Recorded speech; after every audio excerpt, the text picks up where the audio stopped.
Hari ini kita sambung lagi pelajaran kita pada ayat yang ke-151, yang mana firmannya berbunyi, A'udzubillahi minasyaitonirrajim. Kama arsalna fikum rasulan minkum yatlu alaikum ayatina wa yuzakkikum wa yu'allimukumul kitaba wal hikmah wa yu'allimukum ma lam takunu ta'lamun. Jadi kita terjemuh harfiah dulu. Kama sebagaimana ataupun seperti mana, arsalna kami telah mengutuskan, fikum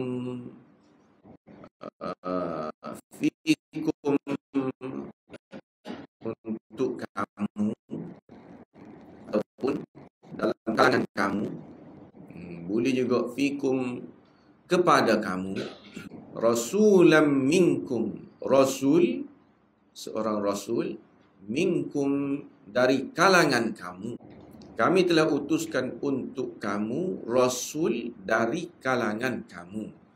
Fikum rasulam minkum, kami telah utuskan kepada kamu rasul dari kalangan kamu. Yatlu alaikum ayatina, yatlu, dia membaca, alaikum, kepada kamu, ayatina, ayat-ayat kita, ayat-ayat kami. Wa yuzakkikum, wa, dan yuzakki, yuzakki maknanya menyucikan kamu.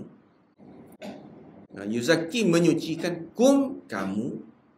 Wa yu'allimukumul kitab, wa, dan yu'allimukum, yu'allimu, mengajarkan, kum, kepada kamu, al-kitab, kitab, wal hikmah, dan hikmah. Wa yu'allimukum, dan yu'allimu, mengajarkan, kum, kepada kamu, ma lam, ma, apa yang, lam, tidak, takunu, kamu dahulu, kamu, takunu ni maknanya pada ketika dulu, ataupun kamu pada suatu ketika, ta'lamun, ketahui, apa yang tidak kamu pada satu ketika ketahui, iaitu apa yang kamu tidak ketahui lah.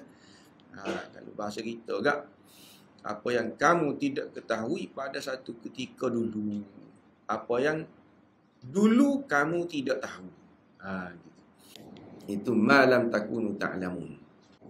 Okey. Jadi ayat ni walaupun dia nampak satu ayat, tetapi dia ada juga potongnya dia, ataupun kita kata kalau nak koma, boleh koma lah. Koma. Kalau apa ni, dia ada juga tempat titik tu. Titik ni maknanya berhenti tu. Koma ni dia masih lagi bersambung sebenarnya, walaupun nampak macam berhenti dah, tapi bersambung.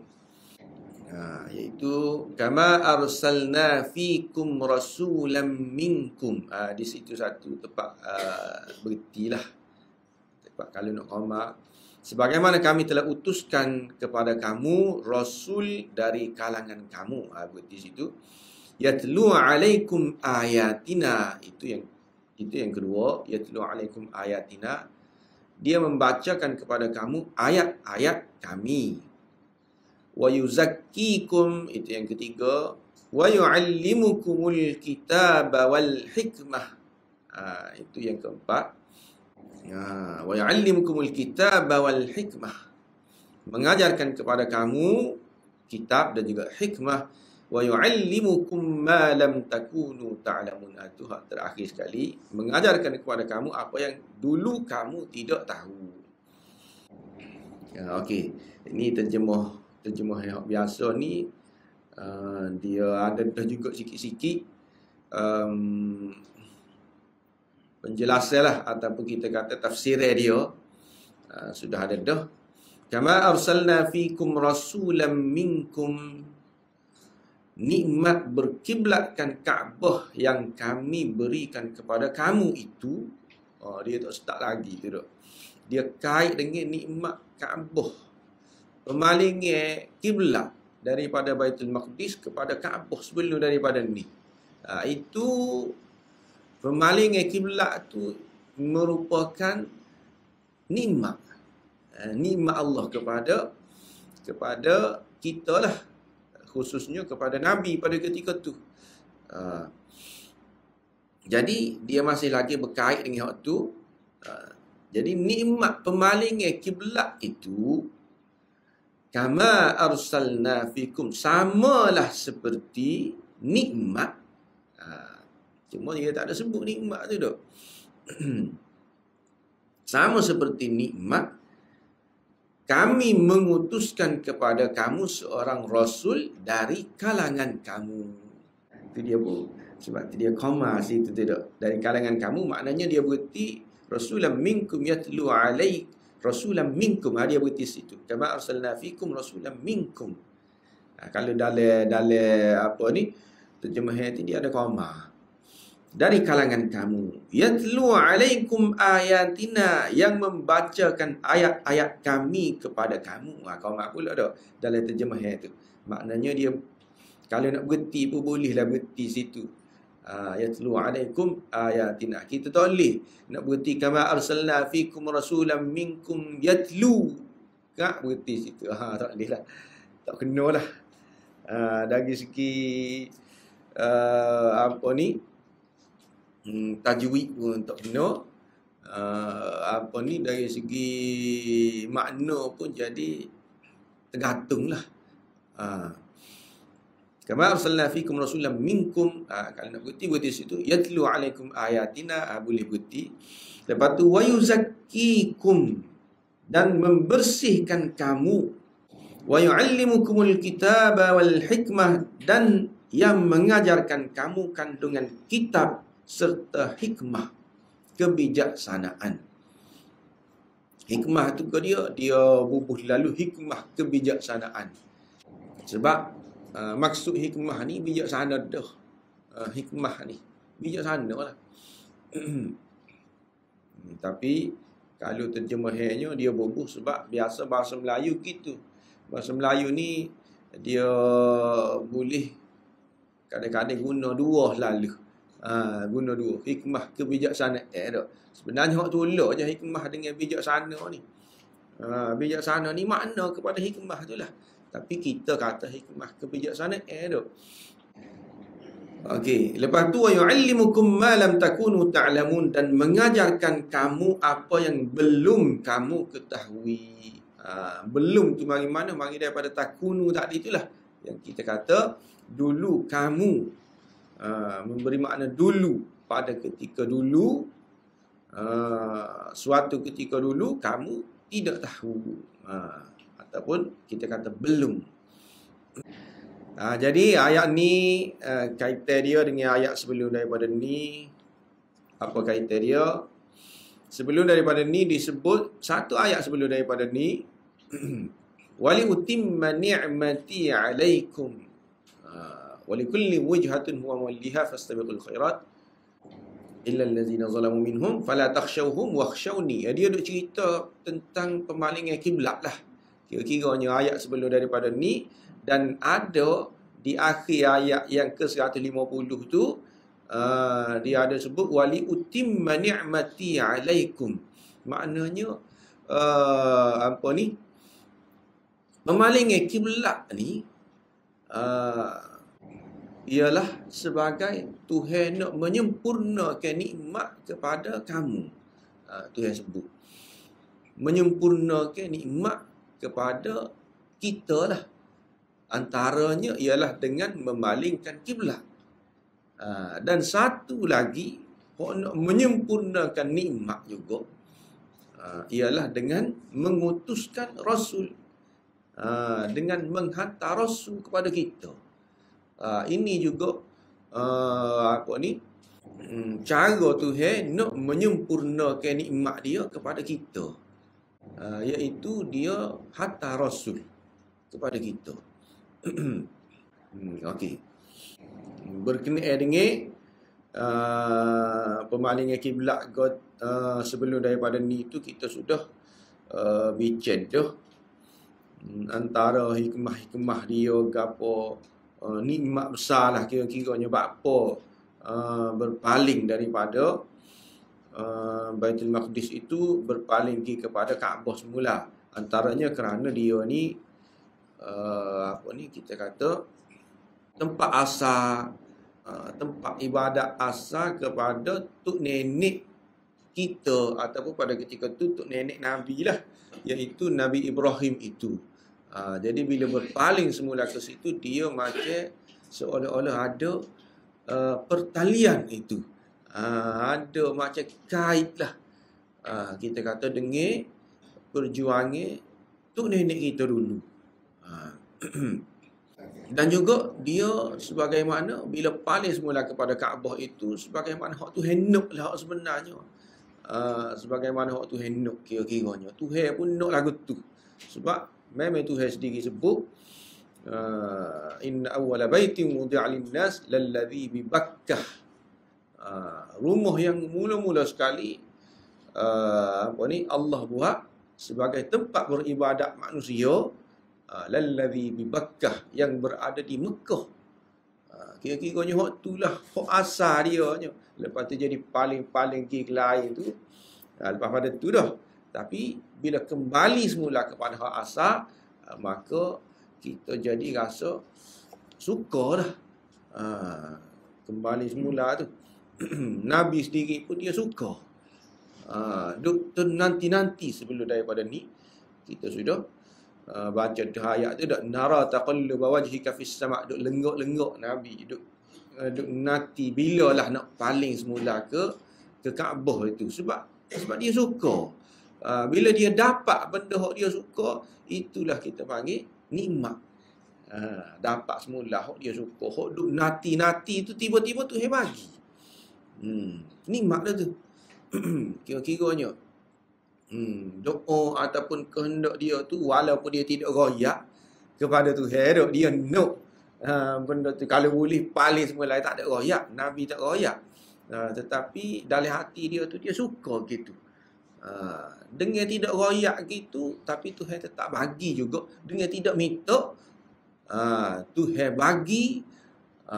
Itu satu nikmat besar lah kepada Nabi pada ketika tu, dan juga kepada umat Islam keseluruhan lah. Nikmat besar, iaitu kita semua bertumpu ke situ, tempat yang aman. Sebelum daripada ni disebut tempat yang menjadi salah satu doa lah, tempat doa Nabi Ibrahim, iaitu nak suruh orang pergi ke Mekah tu belakang dah. Pada ketika tu Nabi Ibrahim suruh berdoa ketika dia duk akak bata nak meninggi ke Kaabah tu dah. Maka dia berdoa nak suruh mari situ belakang. Umat-umat Islam berhimpun di situ belakang, baladan amina warzuq ahlahu minat thamarat, suruh jadikan negeri ini negeri yang aman. Mana tu negeri yang aman? Mekah tu lah, tempat ada Kaabah tu dah. Tiba-tiba di situ semula. Ini adalah satu nikmat yang besar, iaitu ngadak ke Kaabah tu. Seterusnya, ni juga adalah nikmat yang kita kata besar juga, iaitu dengan diutuskan Rasul kepada kita. Kita tengok pula menurut hadis dan juga athar. Ini kata Ibnu Jarir, Nabi Ibrahim sebelum daripada ni, di akhir juh yang akhir-akhir dah lah, sepipi sebelum habis juh yang pertama itu, ada dia berdoa, Rabbana waj'alna muslimaini laka wa min dzurriyyatina ummatan muslimatan lak. Nabi Ibrahim doa gitu. jadikanlah kami rabbana waj'alna muslimaini lak, dan juga dari keturunan kami orang yang berserah diri kepada Allah ataupun orang Islam lah. Jadikan kami, iaitu dia dengan Nabi Ismail pada ketika tu duk tengah buat duk tengah meninggi ke Kaabah. Dan juga Nabi Ibrahim berdoa lagi, wa min dzurriyyatina, dari keturunan kami pula tu juga nak biar ada orang-orang Islam, orang-orang yang berserah diri kepada Allah. Wa arina manasikana wa tub alaina, tunjukkanlah kepada kami tempat beribadat kami, iaitu di Mekah tu lah, di Kaabah tu. Lepas tu ayat yang seterusnya, rabbana wab'ath fihim rasulan minhum.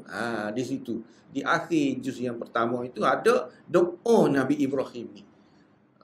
Tuhan kami, utuskanlah, bangkitkanlah di kalangan mereka itu, di kalangan anak-anak cucu kita ni lah, anak cucu Nabi Ibrahim itu rasul.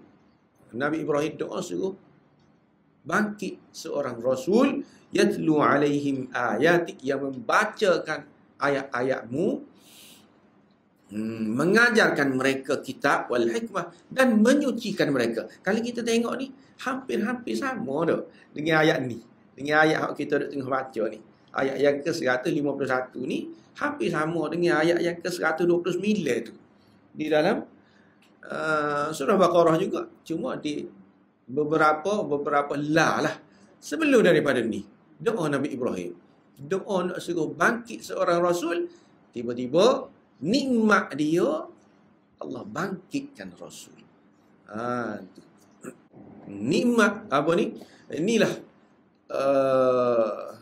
apa dia? Nabi Ibrahim doa nak suruh orang mari beribadah ke Kaabah di Mekah tu dah. Dan akhir sekali dipalingkan kepada Kaabah tu pula semula lepas pada tu. Kembali kepada asal, kembali kepada doa Nabi Ibrahim yang dimakbulkan oleh Allah. Bila tu? Lama lah.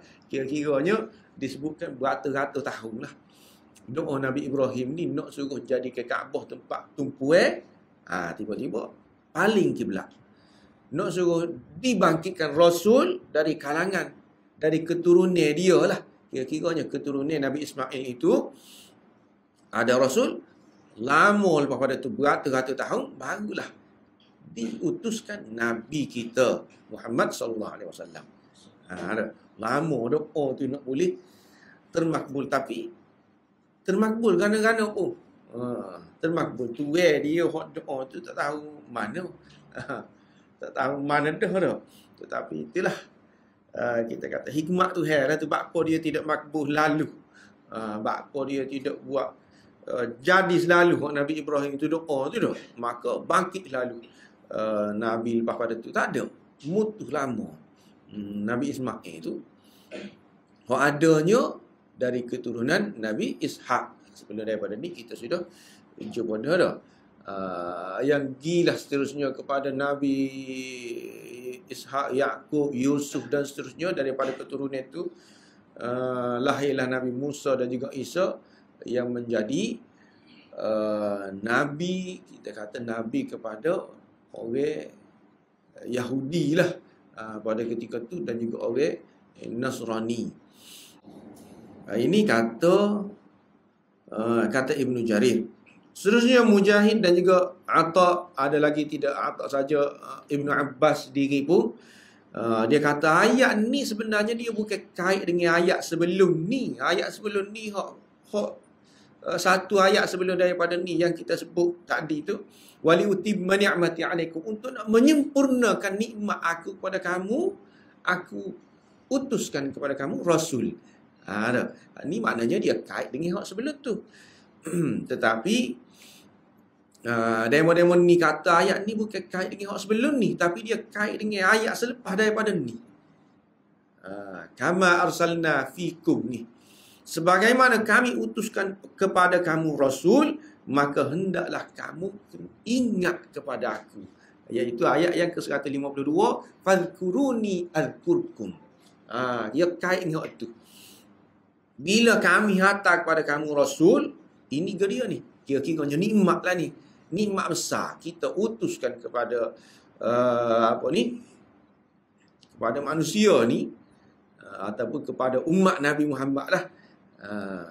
Seorang Rasul, maka kamu kena ingat kepada aku lah. Dah aku ini nikmat kepada kamu besar gitu mau, maka kamu kena ingat kepada aku. Besar lagi mana nikmat utuskan Rasul, nanti kita bicara pada ni lah.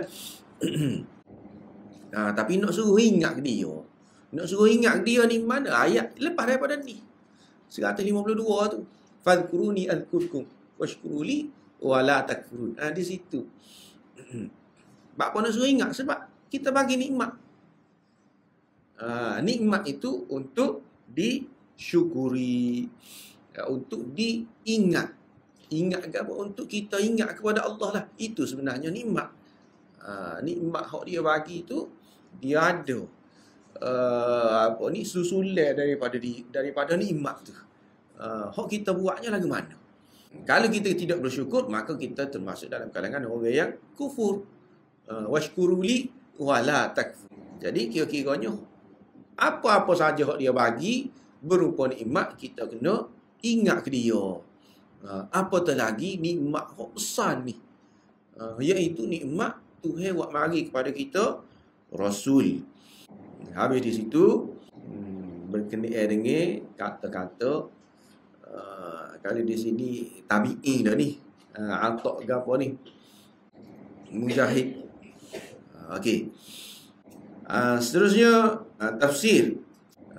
Ini pun lebih kurang itu juga, sebagaimana kama arsalna fikum rasulan minkum. Sebagaimana, bila disebut sebagaimana, maknanya dia seperti ni, dia kena ada benda sebelum daripada dia ada. Contoh kita kata apa? Dia ni seperti bulan, maknanya kena ada bulan dulu. Barulah kita boleh nak mengumpamakan dia tu dengan bulan kan. Sebagaimana, ikutlah sebagaimana ke seperti seumpama, dia kena ada bulan tu. Begitu juga hak ni. Kalau kita kata seperti mana kita utuskan kepada kamu Rasul, maknanya kena ada. Kita utuskan Rasul ni serupa gapo? Serupa gapo? Tuhan hantar Rasul ni serupa dengan gapo dia?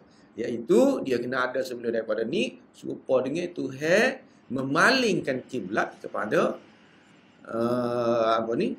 kepada Kaabah itulah. Memalingkan kiblat kepada Kaabah itu merupakan nikmat, maka mengutuskan Rasul ini juga merupakan nikmat daripada Tuhan. Nampak tak? Sama tu kita kata. Dan sama dari sudut kita kata, kalau doa pun ialah juga doa Nabi Ibrahim. Nabi Ibrahim berdoa supaya mari situ belaka pada Kaabah. Okey, itu sudah dimakbulkan, maka mengutuskan Rasul pun sudah dimakbulkan juga. Dua doa Nabi Ibrahim itu dah sudah dimakbulkan. Sama-sama doa belaka tu. Jadi itulah maksud kama itu, serupa sebagaimana serupa dari segi itu, ataupun serupa dari segi nikmat tadi. Okey. Jadi kama arsalna fikum rasulan minkum, berkenaan dengan mengutuskan Rasul ini nikmat. Nikmat ni kalau besar sangat, dia panggil minnah. Dalam Quran dia guna minnah, cumanya di tempat lain lah, tidak di sini. Minnah ni kita kata kurnia. Kurnia ni dia besar lagi daripada nikmat tu. Kalau nikmat ni boleh jadi dia bagi belaka. Nikmat, contohnya kita katakan dia nikmat sihat. Orang Islam pun dia bagi, orang kafir pun dia bagi juga. Orang yang mentauhidkan Allah tu yang bagi sihat. Orang yang mensyirikkan Allah sihat molek-molek. Maknanya nikmat tu dia bagi belaka kan. Tetapi minnah, kurnia Tuhan, ni dia tak bagi kepada sembarang orang. Dia tidak bagi kepada belaka ni. Contohnya dia buat mari Rasul kepada kita dan kita ni dapat ikut Rasul. Hak ni sesetengah orang je hak boleh ikut Rasul, betul tak? Kau semua orang ikut Rasul? Tidak. Hak dapat nikmat Tuhan hantar Rasul ni semua orang kau. Okey. Ramai kita kata hak tolak Rasul tu tak. Nikmat tu yang mari tapi dia tak si tolak. Hak terima ada tapi tidak semua. Beberapa ataupun kita kata sebahagian saja. Ini maknanya hak dapat benda ni hanya sebahagian saja. Yang disebut minnah, kurnia. Di dalam ayat lain jelas dia sebut ini menghantar Tuhan utuskan Rasul ini sebagai minnah. Dalam ayat lain dia sebut laqad mannallahu 'alal mu'minin إذ بعث فيهم رسولا من أنفسهم يتلو عليهم آياته ويزكيهم ويعلمهم الكتاب والحكمة وإن كانوا من قبل لفي ضلال مبين. Dia sebut laqad manna. Manna ni maknanya memberi kurnia lah. Menganugerahkan kepada orang mukmin. إذ بعث فيهم رسولا من أنفسهم, iaitu dengan dia membangkitkan dari kalangan kita ini Rasul. Jadi dia sebut manna di situ. Nampak tak? Manna kepada siapa tu? Bagi kepada siapa? Bagi kepada mukminin, kepada orang mukmin saja. Kepada orang kafir tidak. Kurnia ini tidak dapat kepada orang kafir, kepada orang yang mensyirikkan Allah tak ada. Kepada orang mukmin saja. Orang mukmin ni kalau nak kira pula dalam kalau dalam tingkat teh lah. Dalam tingkat teh, kalau ayat-ayat Quran, dia orang yang tinggi dalam ni. Mukmin. Di bawah daripada mukmin tu, dia sebut Muslim. Muslim tu rendah. Orang Islam. Orang Islam ni kira-kiranya dia merujuk kepada hak zahir. Hak zahir. Sebab itulah dia sebut rukun Islam. Rukun Islam ni hak mana rukun Islam? Rukun Islam ni enggak mayat, puasa, hak zahir-zahir. Hak kita nampak secara zahir, itu orang Islam. Dalam hati dia lagu mana? Dalam hati dia kita tak tahu lagi.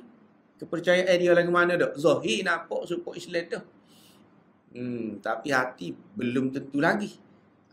Jadi mukminin tu dia naik setingkat. Naik lagi, tinggi lagi daripada orang Islam. Mukmin ini. Sebab tu rukun iman dia berkait dengan, kalau kita tengok kepercayaan percaya kepada Allah, Rasul, malaikat. Hak ni tidak tidak dapat dilihat pada zahir seseorang itu. Maknanya dia lebih dalam lagi, lebih tinggi lagi. Hak zahir itu selapih. Ataupun kita panggil Muslim, Islam. Mukmin lebih tinggi lagi, lebih kemah lagi lah. Kita kata lebih tinggi lagi darjat dia tu. Sebab itulah dalam hadis ada dah. Apa ni? Sahabat kata innila arahu musliman, innila arahu mu'minan. Aku rasa dia tu orang mukmin. Nabi kata, apa tidak kata dia tu muslim? Hak zahir, hak kita nampak tu muslim. Mukmin tak tahu lagi. Apa dalam hadis kan? Nabi tu apa ni? Nabi bagi apa ni? Benda lah. Dia bagi-bagi, tiba-tiba dia tak bagi kepada seorang. Sahabat. Lalu sahabat lain pun kata, apa tak bagi kepada dia tu? Aku nampak dia tu mukmin. Nabi kata, jangan banyak mukmin.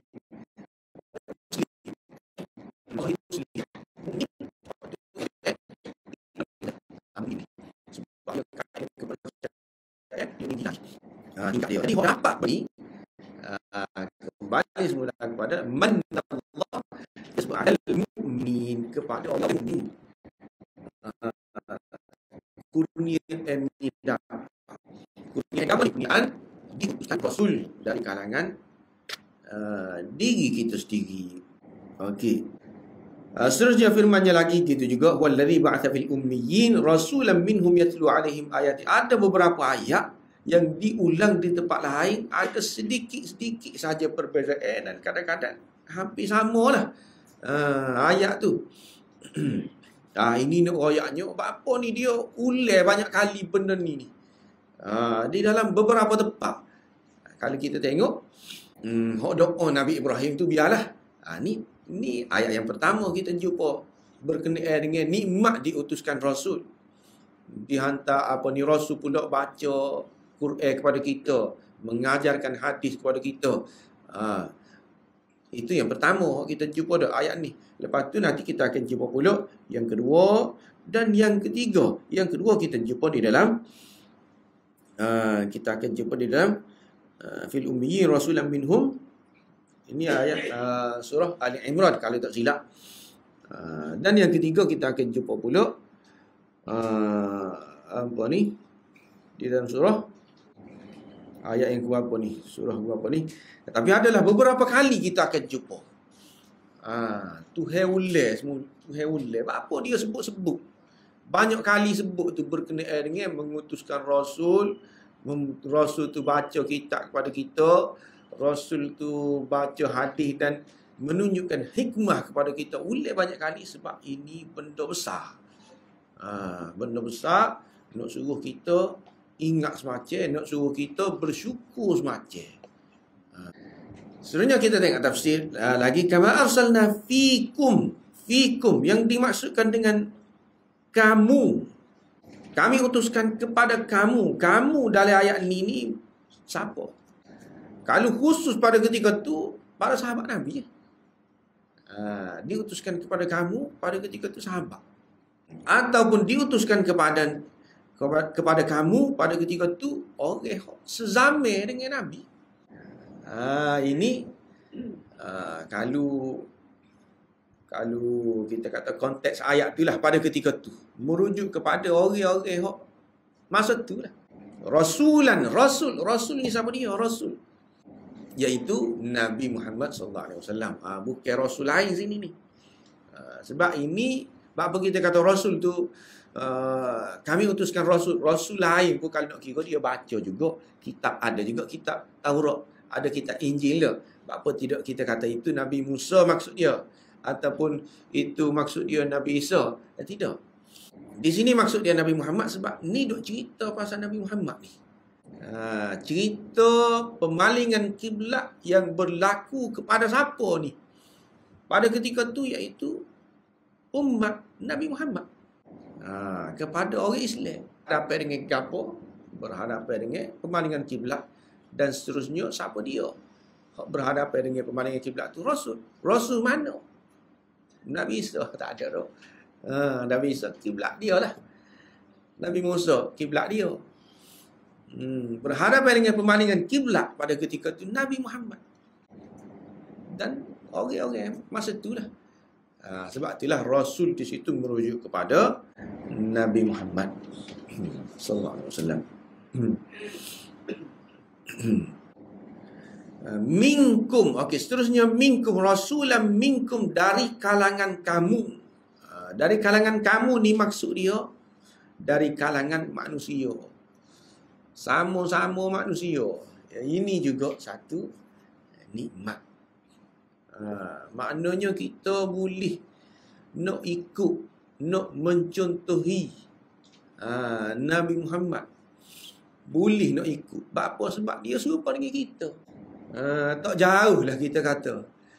Tak jauh, walaupun ada lah sikit-sikit beza. Dia ni maksum sebagai contoh. Tapi zahir-zahirnya sama. Makan serupa kita, tidur, ada ketikanya letih, ada ketikanya dia berdarah. Kalau cedera, kalau perang tu bukan kata kebal dak. Dia tak apa, dia kebal. Dia senjata tak lu. Lain dah kalau nak kira.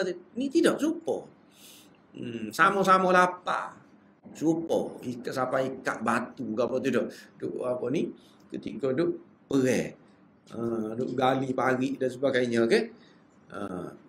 Maka di situ mudahlah untuk kita nak mencontohi dia.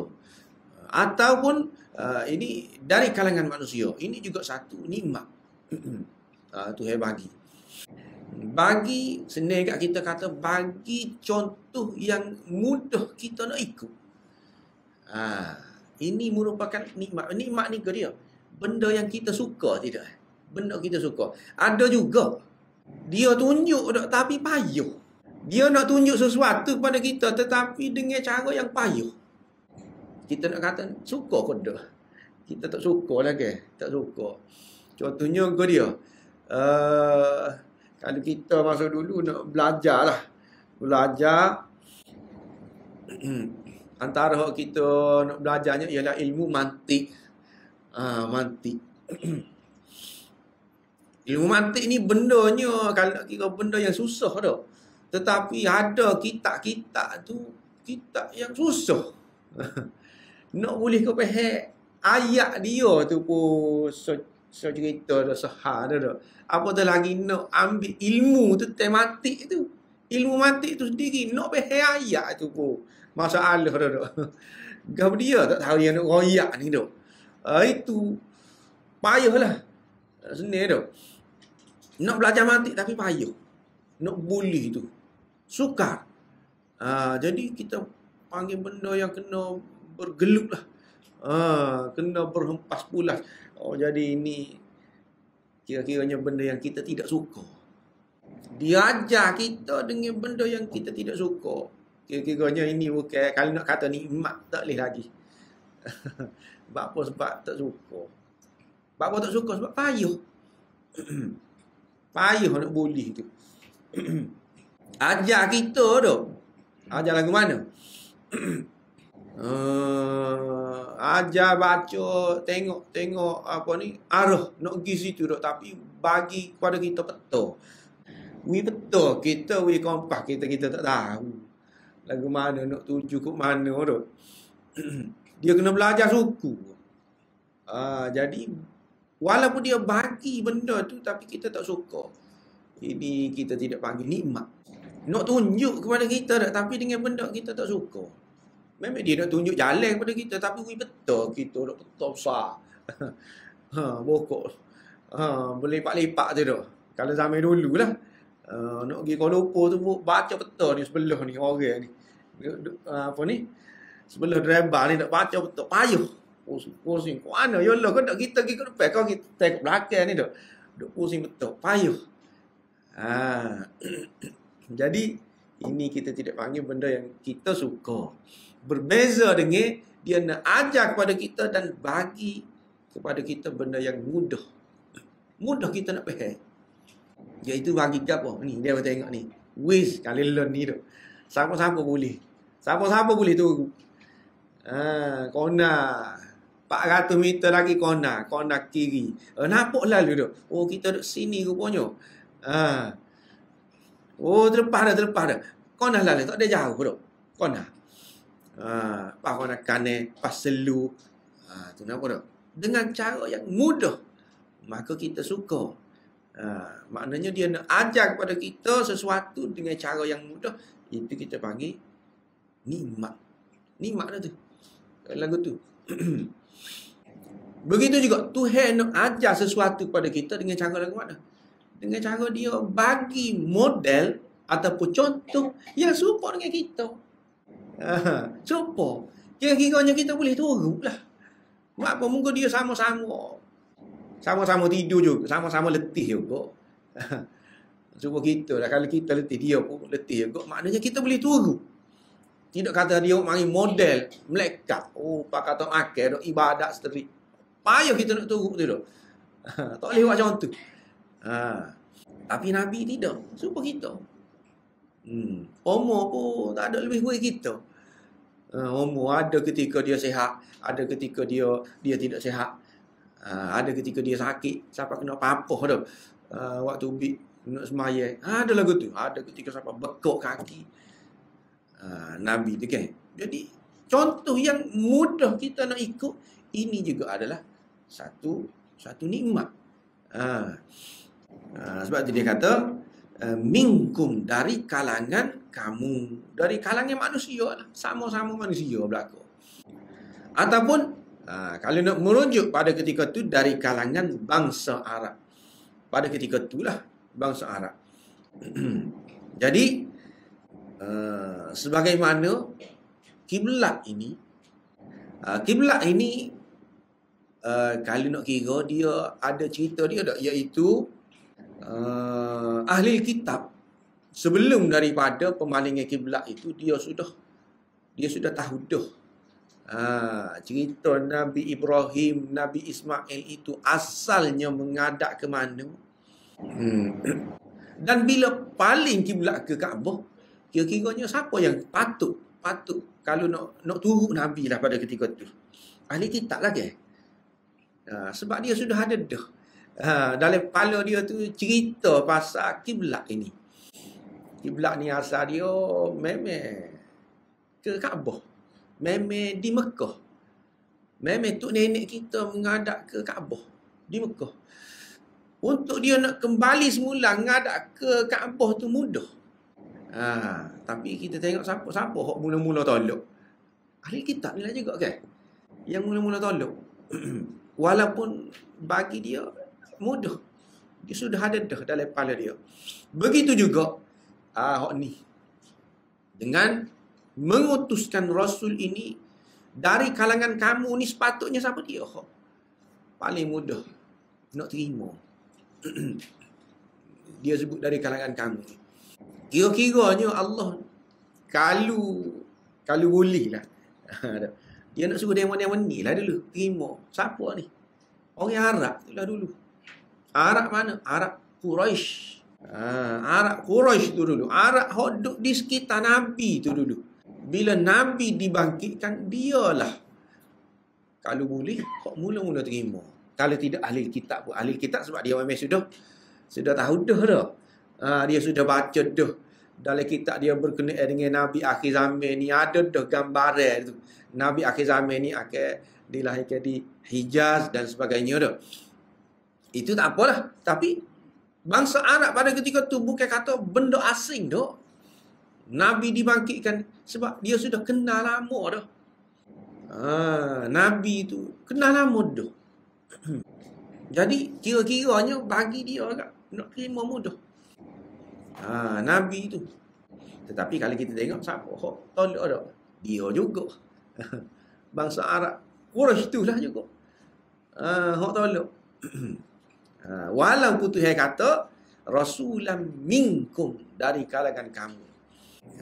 Ini kira-kiranya palagu mana? Tak patut lagi tu. Sepatutnya dia lah dulu lagi dah.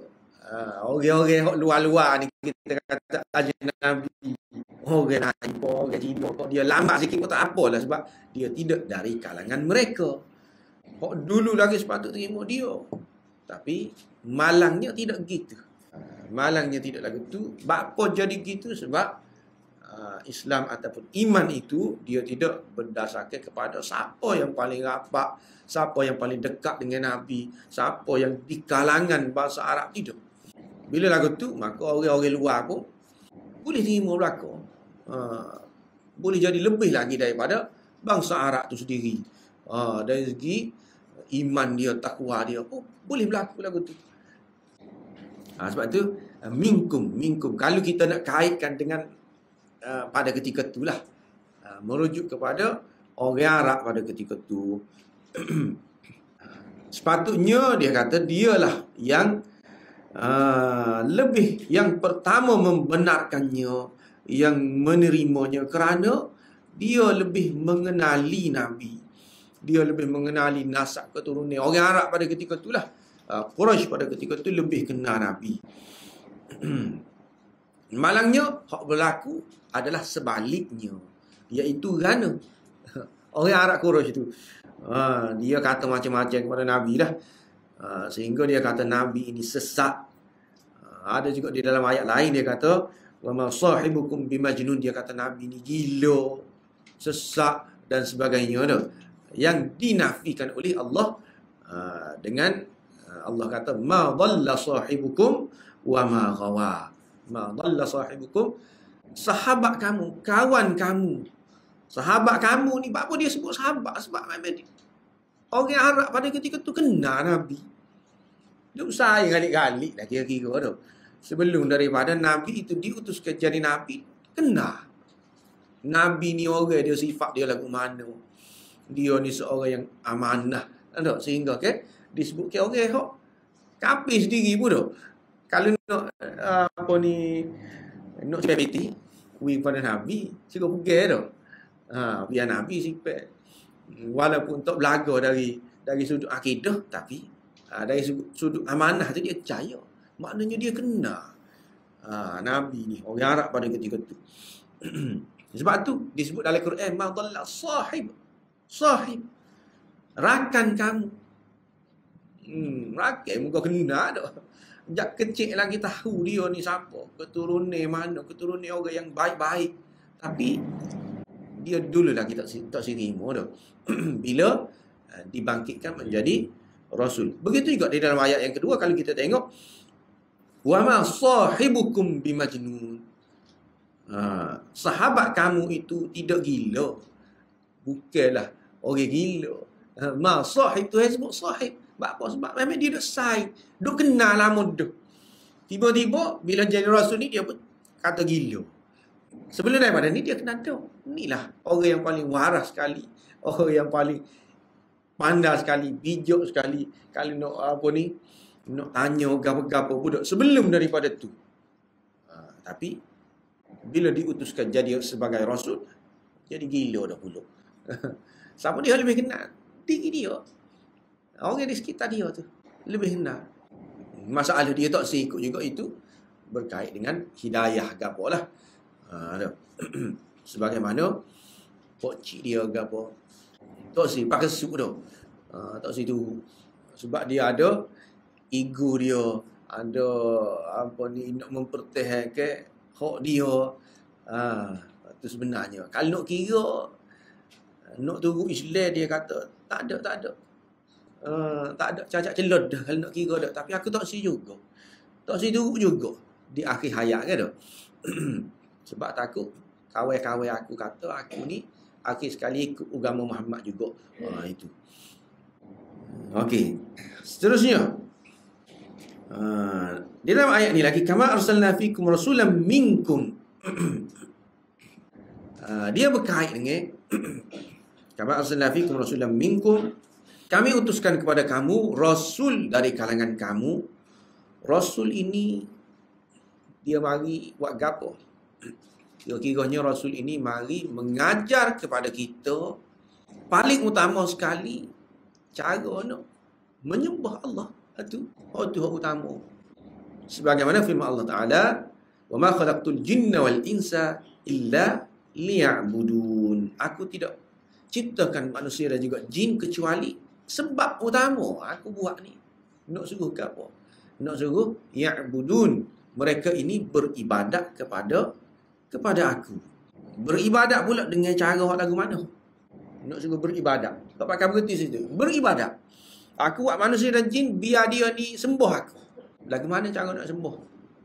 Fikir sendiri. Cara nak sembah aku tu lagu mana? Tidak. Dengan cara dia buat mari Rasul. Rasul ni hok mari ajar kepada kita. Mari ajar cara nak beribadah. Ibadah lagu mana? Ibadah hok Tuhan redha kan. Ibadah dengan cara yang Tuhan redha. Ada juga ibadat tapi cara yang Tuhan tidak redha. Tuhan tak si lagu tu. Ibadah gitu. Contohnya lagu mana? Ibadat puasa setiap hari. Nak puasa setiap hari. Tak boleh gitu. Paling-paling Nabi kata isni kami. Tidak berpuasa sehari, buka sehari. Ibadah juga kan nak kira tidak? Ada para sahabat kan mari jumpa Nabi tu. Duduk dengar cerita Nabi ni. Dia ni puasa. Dia ni semayang malam. Dan sebagainya lah. Ibadat-ibadat Nabi tu duk. Lepas dia duk mikir sama-sama dia. Tu Nabi. Setara Nabi tu lagu tu. Semaya sampai bekok kaki-kaki. Aku ni kira-kiranya kok banyak dosa ni dok. Kena lebih lagi lah. maka aku nak semaya tak si tidur. Pada ketika tu dah. Nak semaya tak si tidur. Ni tak si nikah. Sehingga ke nak kasih diri sendiri dah. Itu ibadat juga kalau nak kira tu dah. Tapi Tuhan suka pun gitu. Ni nak baca Quran setiap hari. Nak khatam Quran setiap hari. Nabi tak ui ke? Nabi kata tak boleh gitu. Paling-paling nak khatam Quran pun seminggu sekali.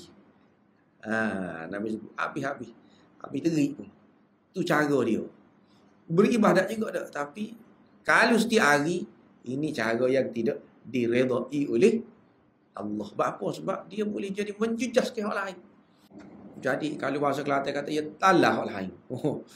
Nak kejar tu, nak habis, nak kotes sekali sehari tak, talah habis orang lain. Nak baca secara mana nak kita kata baca? Boleh kok kita baca dengan cepat? Tak butik, tak boleh tak. Kena baca dengan molek. Lama kalah lah. Nak habis putih Quran, dia akan terlepas hak lain-lain. Yang mana Nabi sebut, mata kamu pun ada hak dia. Mata kamu. Apa dia lagi? Isteri kamu pun ada hak dia juga. Hak tu akan terlepas kalau kita kejar ni. Sebab tu disebut sebagai ibadat tapi tidak diredai oleh Allah. Ibadat hak lagu tu. Lagu mana ibadat yang diredai? Iaitu hak Nabi ajar. Nabi ajar kena seminggu sekali, paling-paling terik pun. Nak puasa habis-habis pun sehari ni puasa, sehari buka. Habis-habis terik. Tu cara dia. Ustaz pernah selawat 1000 sehari. Ini juga kalau nak kira tak ada anjuran daripada Nabi lah. Bila lagu tu tak ada anjuran kat dia akan jadi talak lah. Benda-benda lain jadi sakut orang lain-lain. Duk cara kau tu saja lah. Kita kata dah. Sedangkan yang diajar oleh Nabi banyak lagi benda-benda lain lagi, bukan selawat tu saja. Selawat tu memang betul. Pahala dia besar tak, tapi tidak tu saja. Benda-benda yang diajar oleh Nabi ni banyak lagi. Jadi redha dan juga Tuhan tidak redha gapo ni diajar oleh Nabi, diajar melalui Rasul. Kalau diserahkan kepada akal kita semata-mata, tentu kita tidak akan tahulah lagu mana cara nak beribadat. Masing-masing dengan cara dia. Masing-masing kalau kita kata menciptakan manusia, Allah menciptakan manusia supaya dia beribadat. Beribadat lagu mana? Masing-masing. Maka hak ni cipta ibadat dia gini. Hak ni dia rasa nak mendekatkan diri dengan Tuhan ni kena tinggal dunia. Maka jadilah sepotong sami tu duk. Tak ada ke satu tu. Tak ada. Kepala pun cukup tak boleh. Ni dunia. Rambut pun dunia tu. Tak ada langsung tinggal. Perhiasan dunia. Baju satu je. Sejenis tu ya baju tu. Warna-warna tu je. Tak boleh dia warna-warna lain tu. Kalau nak kira. Dia mikir lagu tu duk. Nak dekat dengan Tuhan kena tinggal dunia. Masing-masing dengan cara dia. Sedangkan kalau nak kira Nabi tak ada dah paling dekat dengan Tuhan dah. Nabi dia tinggalkan dekat dunia dah. Walaupun dia paling rapat dengan Tuhan, paling dekat dengan Tuhan. Ada ketika dia tidur atas tikar, tapi ada ketika dia tidur atas lembek. Ada ketika makan pun gitu-gitu dah. Tambah saja. Ada ketika makan kambing. Maknanya hak dunia ni keseruan ataupun hak sedap-sedap di dunia ni dia tidak tinggal. Di samping boleh kau nak dekat dengan Tuhan? Boleh. Maka jadilah dia orang yang sederhana. Ada sebelum hak tinggal tu duduk. Dekat dengan Tuhan ni suku. Bak lain. Dekat dengan Tuhan ni hati kita. Maka dia jadilah suku orang Kristian tu duk. Apa ni kehidupan kita ni ini ikut kita. Kita mikirlah lagu mana cara nak buat tu. Bebas. Nak buat gapo-gapo pun. Ni jadi telajuk pula tu. Telajuk. Jadi supaya orang Kristian tu. Tapi ada tu saya kata, ada. Duk mana duk dalam hati. Nak sembuh dia, nak beribadat kepada dia, ikutlah. Sama ada hari Ahad ke ataupun dok lasa pun tak apa juga. Bebas. Cara kita sendiri berlaku. Dalam kehidupan, dalam berkeluarga semua. Cara kita berlaku. Akal kita berlaku. Fikir mana molek. Ada juga gitu tu. Maka dia jadi telajuk pula. Tapi bila dengan bimbingan Nabi, dia duduk tengah-tengah. Duduk tengah-tengah. Nak kata telajuk supaya Tok Sami tu tinggal terus dunia tu. Telajuk supaya orang Kristian ni tu. Dunia berlaku akal semata-mata. Akhirat tak tahu mana. Dia tidak juga. Dia duduk tengah-tengah. Seimbang jadi. Dengan lagu mana tu? Tak ada cara lain. Dengan kita tengok cara Nabi. Okey. Dan masing-masing bila lagu tu, bila masing-masing guna akal, maka akhir royak lah. Hak ni rasa cara dia hak paling betul tu. Hak ni pula rasa cara dia hak paling betul. Tak ada kesepakatan di situ. Itulah kalau dibiarkan kepada akal semata-mata, maka di situ juga umat Islam tidak akan bersatu. Tak boleh nak bersatu. Apa sebab tak ada garis panduan itu, tak ada. Panduan itu nak pergi atas gapo. Tak boleh. Bila lagu tu tak boleh bersatu. Masing-masing muka akal ni dia atas dia lah. Kira-kiranya tu. Hak ni rasa benda jahat tu molek. Hak ni rasa benda jahat tu tak molek. Bagi dia. Ataupun kalau dalam sejarah dulu, kalau kita belajar mantik, dia panggil kumpulan pada ketika tu dia panggil Sufistai. Sufistai ni dia guna akal dia semata-mata, tak ada panduan gapo-gapo untuk nak mikir ni. Kalau bagi dia benda tu molek lah. Orang lain pula kalau bagi dia benda tu tak molek, maka tak molek. Tak ada panduan. Sufistai ni pada ketika dululah. Zaman Yunan dulu. Zaman Yunan purba dulu tak ada panduan gapo-gapo. Lepas pada tu mari ini panduan dia. Nak pergi tapi dia tidak sampai terlebih hak. Nama dia. Pergi boleh tapi tidak terlebih, tidak terlajuk. Kurang pun tidak kurang. Tidak sebagai kita sebut hak kurang. Terlajuk pun tidak, kurang pun tidak. Dengan panduan Nabi. Contoh mudahnya, apabila kita disuruh bersuci. Suruh bersuci sebelum semaya. Lagu mana? Nak semaya ni kena bersuci dulu. Tapi tak tunjuk lagu mana cara nak bersuci. Agak-agak lagu mana kira-kiranya tu. Nak bersuci. Maka macam-macam lah. Kalau suruh kepada akal lah. Bersuci kat kira-kira. Cuci dah kita. Cuci dah lah. Kalau tak ada air nak lagu mana nak bersuci? Kalau tak ada air, kalau suruh kepada akal dah. Kalau tak ada air, hak paling cuci kat kira-kiranya ambil lah. Kita kata tisu-tisu basuh tu dah. Kalau lo ni tisu basuh, sapu-sapu dengan tisu basuh. Jadi dah apa kita kata pergi cari tanah tu dah. Pergi cari tanah. Tidak. Tisu basuh itu lebih cuci lagi kalau nak kira dah. Bersuci lagu mana? Kalau kita pakai kasut dah, tak payah basuh dah lah. Bersuci. Hak kenanya mana kita kena. Kasut tak payah dah, kita buka kasut. Tak payah basuh dah lah. Muka kaki kita dia dalam kasut. Hak kena kotornya mana tangan kita. Tangan lah basuh. Apa basuh sampai ke lingo-lingo je tu. Sampai apa ni, rambut-rambut sapu tu apa. Kalau nak kira lah tu. Masing-masing akan mengambil apa yang sesuai dengan akal dan juga logik mereka. Tak serupa di situlah.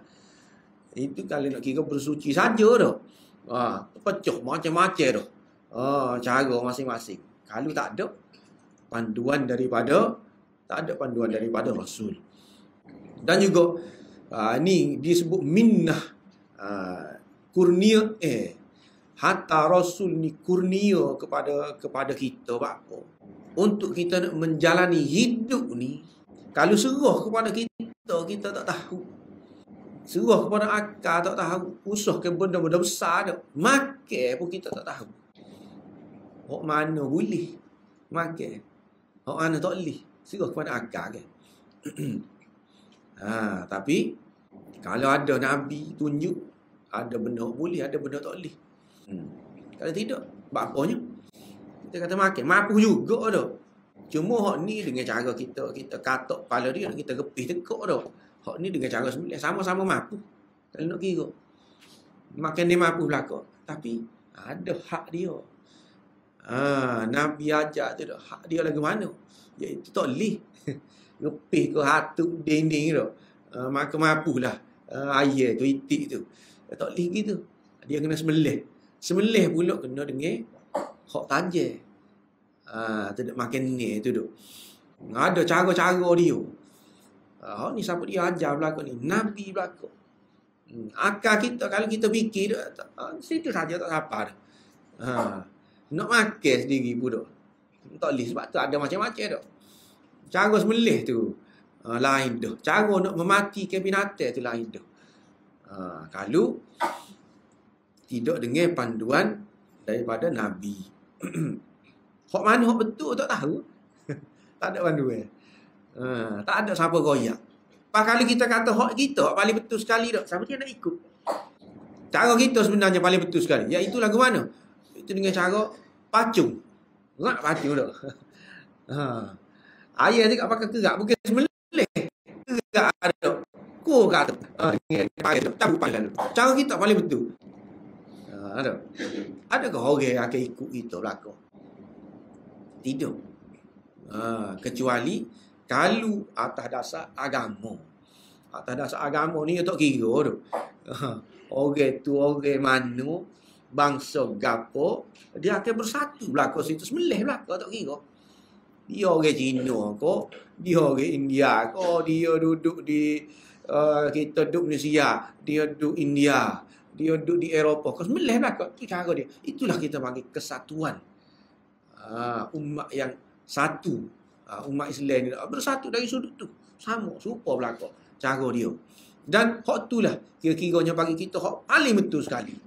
Tak ada dah boleh jadi hak dia betul, boleh jadi pacung tak dia tak betul, boleh jadi kare ke hak paling betul, tak ada dah.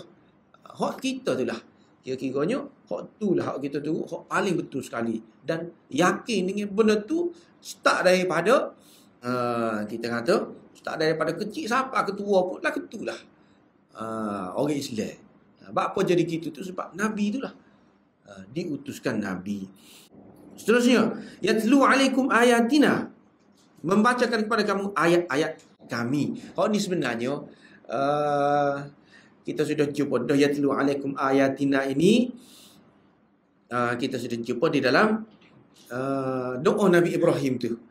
Doa Nabi Ibrahim sebelum daripada ni ayat yang ke-129 tu. Rabbana wa ba'ath fihim rasulan minhum yatlu alaihim ayatik. Yatlu alaihim ayatik, yang membacakan kepada kamu ayat-ayat engkau. Kita sudah jumpa dah, cuma di sini ditambah lagi lah. Yatlu alaihim ayatik, membacakan kepada kamu ayat-ayatmu. Ayat-ayat kami ni ada kira-kiranya ada dua. Yang pertama, ayat ni dia membacakan kepada kita ayat-ayat, membacakan kepada kamu ayat-ayat kita, iaitu ayat-ayat tanda-tanda kebesaran. Paling utama sekali tanda-tanda kebesaran dan keagungan Allah. Hak tu mula-mula sekali. Dengan cara lagu mana? Dia ada dua. Yang pertama dia panggil ayat kauniyah, dengan cara menunjukkan, dengan cara kita tengok.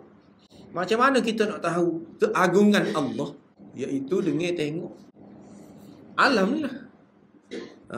Tengok laut luahnya, maka betapa agungnya Allah. Tu dah. Tengok laut. tengok bukit, lagu tu juga. Itu kita panggil ayat kauniyah. Dan dia lagi tak nanti kau tengok luar ni. Dalam Quran sebut wa fi anfusikum afala tubsirun. Tengok kau diri kita. Tengok diri kita. Itu tanda, gambar tanda kekuasaan Allah, keagungan Allah. Tengok diri kita. Iaitu gambar. Sebagai contoh kita kata buah pinggir. Tuhan bagi tu. Betapa berharganya orang nak tahu buah pinggir kan? Kena tanya orang hok sakit buah pinggir lah. Hok dialisis. 2-3 kali seminggu tu. Dia tahulah berharganya benda tu tu. Tetapi Tuhan bagi kepada kita gitu je. Free. Kalau nak bayar lah, kira-kiranya supaya dialisis lah. Berapa dah sekali-sekali buat tu? Beratus ribu juga dah. Tu pun kalau nak kira tidak sempurna.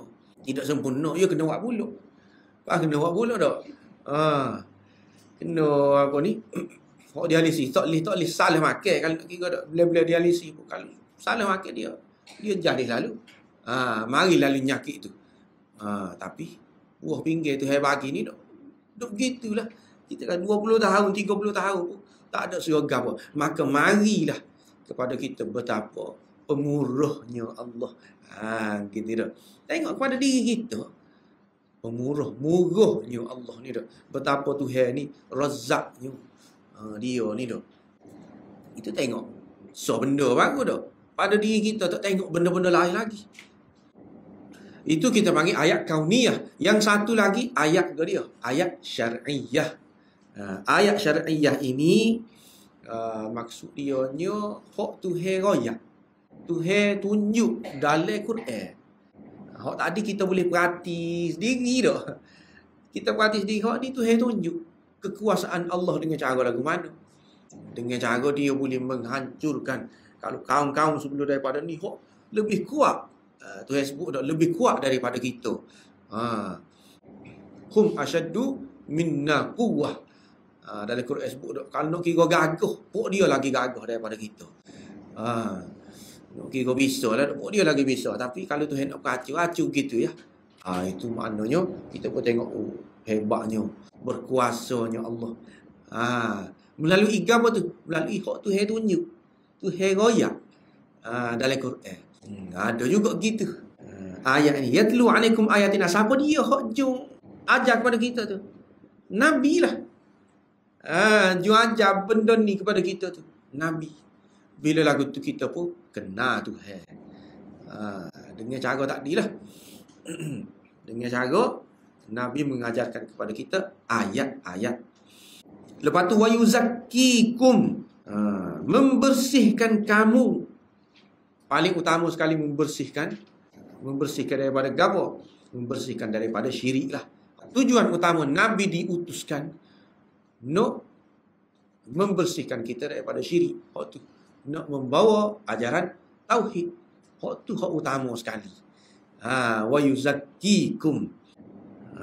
Nak jaga kita daripada kepercayaan-kepercayaan yang sesat. Itu hak utama sekali. Nabi mari nak menyucikan akidah kita. Lepas pada tu barulah menyucikan hak zahir-zahir. Menyucikan hak zahir-zahir ni lagu mana? Contohnya kita kata menyucikan harta kita. Lagu mana menyucikan harta kita? Iaitu dengan cara mengeluarkan zakat. Zakat ni waktu bila ada banyak mana. Itu Nabi lah ajar tu. Binatang kita ni sebanyak mana baru nak tu ambil zakat ni. Nak kena keluar zakat ni. Kalau binatang kita, hak kita pegang sendiri, ceruk rupuk bui, kemudian lagi bui dedak, kena keluar zakat ke? Itu Nabi ajar kepada kita. Nak keluar sebanyak mana, binatang hak lagu mana. Apa tu? Nak menyucikan harta kita lah tu. Nak menyucikan diri kita dengan cara lagu mana? Dengan cara istighfar. Dengan cara bertaubat. Itu sebab dia ajak Nabi juga. Wa yuzakkikum. Tu lepas pada tu dah lah. Lepas pada akidah kita ni dulu. Akidah kita ni kena bersih daripada syirik dulu. Maknanya kita ni kena jadi orang Muslim dulu.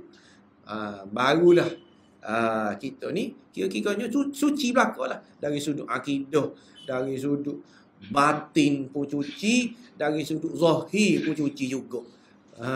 Zahir cuci tak ke mana? Itu dengan cara ambil air semaya dan sebagai contoh. Nabi ajar kepada kita cara bersugi. Sugi.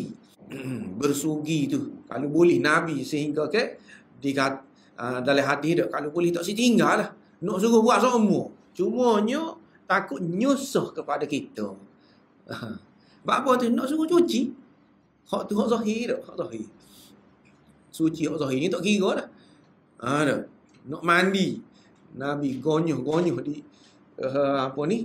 di dinding tu. Bubuh itu suci lah tu.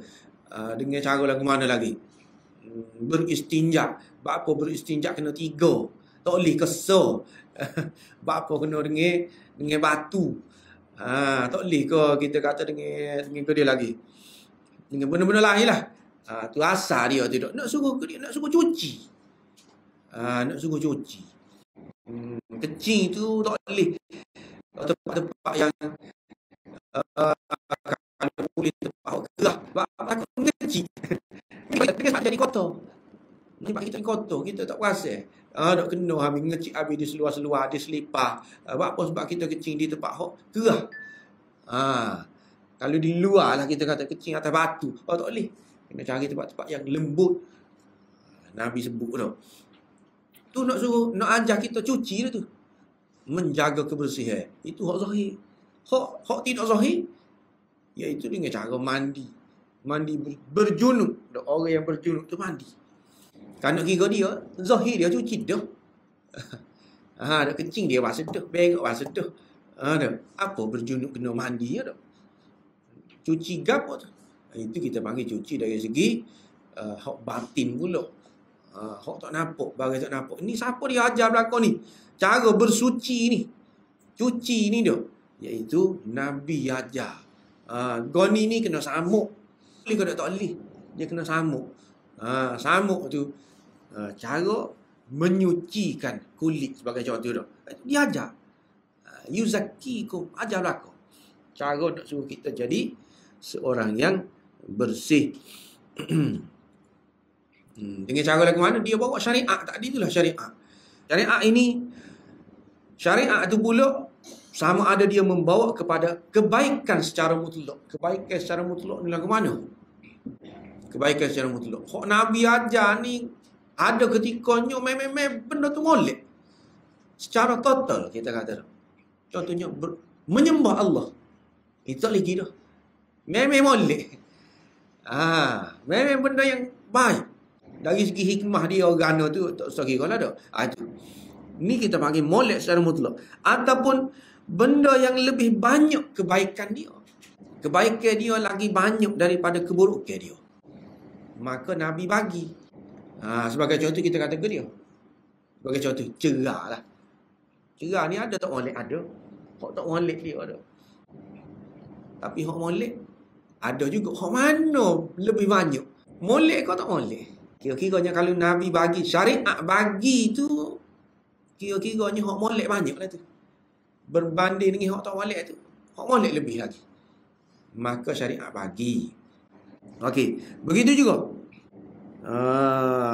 Ataupun menolak keburukan secara mutlak. Menolak keburukan secara mutlak ni dia syariat. Syariat menolak keburukan secara mutlak. Hak Nabi ajar, iaitu menyembah berhala sebagai contoh. Membuat benda-benda yang dosa besar. Hak ni memang tak bui. Bunuh diri ada bui, ada ruai, tak ada. Memang tak bui sebab memang tak molek. Tak molek dulu. Ada. Ia pakai tak bui. Ataupun soal lagi, yang lebih banyak keburukannya. Lebih banyak keburukan pun tak bagi juga. Hak tadi hak memang tak molek tu dah. Hak ni banyak keburukan dia. Banyak keburukan dia. Sebagai contoh kita kata aruk. Aruk ni baik dia pun ada, okey. Kebaikan dia. Tapi keburukan dia lebih banyak. berbanding kebaikan, maka syariat tak bui. Syariat tu dia Nabi ajar lah, maka Nabi tak bui. Ini semua nak suruh kita bersih lah ni. Nak suruh membersihkan kita, menyucikan juga. Bermaksud Rasul menyuruh kamu melakukan ataupun meninggalkan perbuatan-perbuatan tertentu yang menjadikan kamu suci di sisi Allah. Sebab tadilah Nabi suruh buat goni, Nabi tak bui kita buat goni, dengan tujuan nak suruh kita cuci kita suci di sisi Allah, hak tu paling utama, dan juga suci zahir kita lah. Seterusnya, wa ya'allimukumul kitaba wal hikmah, mengajarkan kepada kamu Al-Quran dan juga wal hikmah. Hikmah ini kebijaksanaan. Kebijaksanaan ini dalam dia kata, dalam banyak tafsir dia kata hadis. Kitab juga dia Quran, mengajarkan kepada kamu Quran dan juga hikmah, hadis. Nabi dah tu ajar kita hadis. Hadis juga dia perbuatan dia tu lah, kata-kata dia. Di sebalik perbuatan dan juga kata-kata Nabi ada hikmah, kebijaksanaan. Kebijaksanaan lagu mana? Apa yang bijaksana? Sebagai contoh, kita kata sebagai contoh mudah perbuatan Nabi, kata-kata Nabi. Cuba kita bandingkan dengan perbuatan kita lah. Kita buat apa? Buat sesuatu lah, buat kerja. Kita buat kerja, apa ni? Maka kita pun boleh upah dah. Upah berapa riyal? Kita kata 50 riyal lah. Buat kerja sehari, pagi sampai petang tu, bolehlah 50 riyal. Boleh 50 riyal tu boleh beli apa? Sebagaimana kita maklum lah beberapa benda tu. Itu kita buat kerja. Boleh banyak tu. Ataupun bolehlah lagi. Bolehlah 1000. Banyak dah tu. Sejak 1000. Kita boleh. Ataupun ada ketikanya kita buat satu-satu benda tu kita tak boleh. Buat satu-satu kerja kita tak boleh. Apa? Ada juga orang panggil letih saja tu. Letih saja. Ada kita punyalah kita. Berusaha nak buka kedai lah. Sebagai contoh tu. Orang yang nego ni dia tahulah benda tu tu. Buka kedai ni bukannya benda yang seni, payah. Dengan modalnya lagi habis, dengan usaha nak comel kedai, tiba-tiba tak jadi kawasan tu tu. Orang tak singgah situ. Maka habis saja. Kita kata tak. Ni perbuatan kita, usaha kita. Usaha kita tu kadang-kadang ada balasan dia kita dapat dah. Ada kadang-kadang tak boleh ke satu, letih saja. Usaha kita bertahun-tahun, bankrupt. Tak ada. Berbanding dengan kalau kita kata hikmah. Hak Nabi goyak. Hak Nabi goyak ni sebagai contoh kita kata gam. Sebagai contoh. Nabi kata kalau kamu hari Jumaat. Lepas mari tu. Hari Jumaat kamu mandi. Kamu pakai minyak wangi. Kamu pakai pakaian yang terbaik bagi kamu, dan juga kamu pakai minyak wangi. Kamu pergi jemaah, kamu semaya dulu. Gapo-gapo lah sebelum daripada Tok Khatib berkhutbah. Kamu tak lakuh tekuk orang. Maknanya tidak menyakiti orang lah dalam hadis sebut. Lepas tu kamu bila Tok Khatib duk khutbah, kamu senyap. Kamu duk dia dengan molek. Sehinggalah habis maya. Maka Jumaat kamu tu, hak kamu buat tadi tu, disebut kamu akan dapat balasan setahun. Setahun ajru qiyamiha wa siyamiha. Disebut atau kama qala itulah dalam hadis, setahun pahala kamu sembahyang malam dan kamu puasa. Setahun sembahyang malam dan puasa. Gila dah. Setahun boleh. Dengan cara awak lagi jaga benda-benda gitu, kita kata kecil dah. Kecil. Tapi boleh tu kita mau. Nama dah. Ada dalam hadis lain dia sebut menghapuskan dosa jemaah ni dengan jemaah sebelum tu. Jemaah sebelum tu terhapus. Ada tambah lagi 3 hari lagi tambah. Bukan seminggu, 10. Jadi 10 hari terhapus dosa kita. Dengan cara kita buat tadi, benda mudah kita buat tiap-tiap minggu benda tu dah. Tiap-tiap minggu boleh gitu je. Pakai minyak wangi, pakai juga gana-gana bodoh. Pakai baju, pergi sembahyang jemaah. Tu pahala dia. Setakat tu. Ini ayatnya. Ini hikmah. Bijak ada orang buat kerja lah gitu. Kira-kiranya bijak dah. Bijak lah. Tapi kena niat lah. Kena niat ikut Nabi lah. Ikut Nabi. Aku buat gini ni. Apa aku buat lagu tu sebab nak ikut Nabi lah. Kena ada lagu tu. Kena ada gitu sebab nak ikut Nabi. Bukan buat saya saja.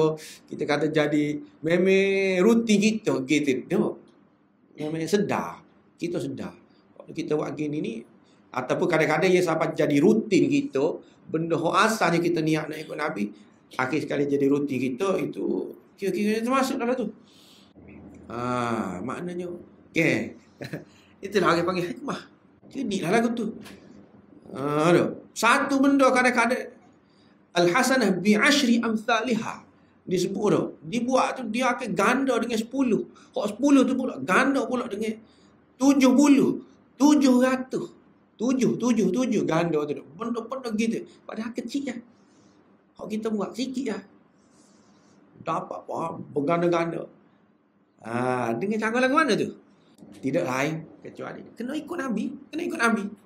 Ikut Nabi itulah kita kata hikmah. Walaupun kita kata sikit. Sikit, senyap. Buat benda kecil. Subhanallah wa bihamdihi subhanallahil azim. Tu je Nabi ajar dah. Tak nanti kau zikir. Panjang dah. Melompat. Melompat berlari dah. Tak nanti lagu tu. Boleh bawa kereta dah. Subhanallah. Dia Nabi sebut dah. Rengeh di lidah tapi berat di timbangan. Tu. Okay? Bijak kata orang kata dah. Buat sikit boleh banyak. Hok tu banyak tu pula berganda-ganda. Itulah. Kita kata pada apa tu? Pada mengikut sunnah lah tu. Tak boleh lagi dah. Buat kalau kita buat sendiri tidak mengikut sunnah tak tentu lagi. Letih sajalah kita kata dah. Melompat perlu saja. Habis orang lagi dah. Tapi tak tahu lagi, belum tentu lagi. Boleh pahala, takut boleh dosa pun tak tahu dah. Duduk di mana tu? Duduk di ikut Nabi. Sebab tu dia kata ikut Nabi tu hikmah. Okey. Hikmah tu dia bijak sana, bijak. Orang buat gitu. Boleh buat sikit, maka dapat syurga. Syurga ni lagu mana? Apa syurga ni? Syurga ni yang mana disebutkan dalam hadis dia. Sapu tangan dia, sapu tangan orang dalam syurga tu lebih baik lagi daripada daripada dunia dan segala isi dia. Dari mana? Dunia dan segala isi. Bukan sebidang tanah dah. Sapu tangan. Orang dalam syurga. Maka kita dapat dengan buat benda-benda kecil-kecil gitu. Jaga benda-benda tu boleh. Benda tak mudah. Apa ni kita kata, tak payah mana. Boleh buat dah. Sudah dapat dah. Benda gitu. Okay? Itulah kita panggil hikmah tu. Hikmah. Benda kita mau kita dapat. Okey. Lepas tu wa yu'allimukum ma lam takunu ta'lamun. Mengajarkan kepada kamu apa yang kamu dahulu tidak tahu. Kamu dahulu tidak tahu. Iaitu sebelum daripada Nabi diutuskan. Sebelum daripada Quran mari. Sebelum daripada Nabi baca Quran kepada kita. Nabi ajar hikmah. Nabi ajar hadis-hadis sunnah Nabawi mari kepada kita. Sebelum daripada itu kita tak tahu gapo. Kira-kira macam tak tahu gapo. Tu. Wa ya'allimukum ma lam takunu ta'lamun. Kalau tahu pun tak ada. Tahu ke dia kita kata. Dok kita tahu. Apa tak tahu gapo je tak tahu, mengira dah. Kalau Nabi tak ada, tak tahu, mengira. Tahu, oh nak buat rumah tu. Tapi nak buat rumah ataupun ngira tu, dia akan berhenti setakat dunia. Berhenti situ. Bila berhenti setakat dunia tu, padai kau? Tak padai juga. Tak padai. Tak berbala lah kita kata benda tu berhenti setakat dunia. Habis situ. Dia kena ada sambungan. Kalau dia berkait dengan akhirat, barulah padai hok kita buat, hok kita kira, hok kita buat kerja tadi tu. Kalau dia berkait dengan akhirat, baru padai. Sebab itulah dia sebut sini berkait dengan utus Nabi ni. Gapo-gapo hok kita tak tahu, kita jadi tahu. Bukan bermaksud tahu hok dunia tu, tetapi kita tahu lebih daripada tu, hok berkait dengan akhirat. Dengan diutuskan Nabi, baru padai. Itulah kira-kiranya nikmat hak sebenar tu. Maka kita boleh kaitkan hak kehidupan kita di dunia ni dengan hak akhirat. Apa? Kita boleh kait gitu sebab Nabi lah mai royak tu. Kalau Nabi tak royak, kira-kiranya berhenti setakat dunia ialah hidup kita ni dah. Kita tak boleh nak fikir dah. Nanti ada pahala, nanti ada syurga, nanti ada balasan, nanti ada kira ni, mizan, timbangan ke apa ni. Bolehkah kita nak fikir benda-benda tu? Kalau Nabi, Quran tak ada royak. Tak boleh kan? Bermakna, kita akan bersungguh untuk habis.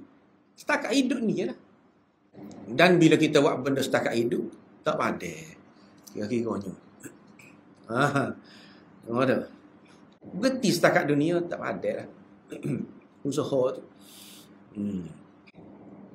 Apa yang disebut tak padai kalau berhenti setakat dunia? Sebab walaupun suka, tetapi ada susah. Suka tapi ada susah.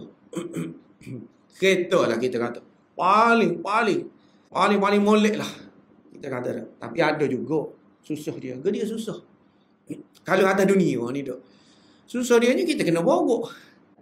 Tapi tu ada. Mahal tak? Tapi servis dia pun mahal juga. Ada tapi tu dah. Mahal sedap dah kereta kita. Tapi bersumbak juga. Jeng. Tak boleh. Tak boleh pergi juga. Maknanya tak suk lah kita kata. Kalau berhenti setakat dunia tu, hak kita suka, nikmat kita tu tak suk. Walaupun kita kata habis ring, habis suk dah. Tapi tak suk juga dah, betul tak? Tak berhenti. Tak habis. Sebab ia ada tapi tak dia tu lah. Bawa kereta tapi sampai ke tempat tu kita tak boleh dah. Naik kereta dah. Kalau pergi di zoo tu tak boleh dah. Kereta mahal pun tak boleh masuk.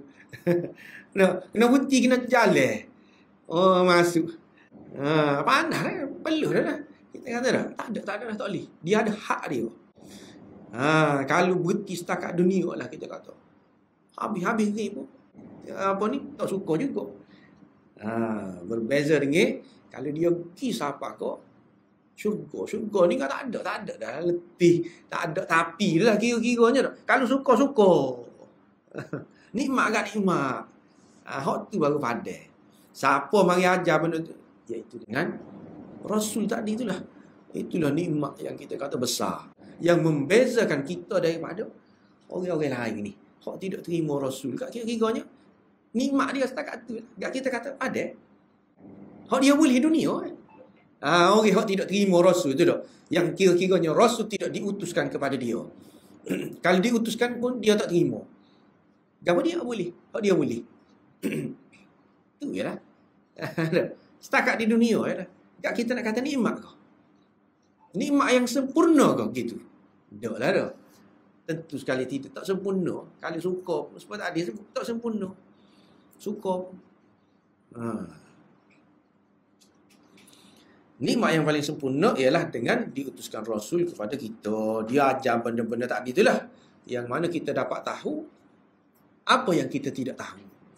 Jadi rasanya setakat itulah dulu kita untuk kali ini. Cumanya di sini ada sedikit-sedikit sebenarnya kesenian.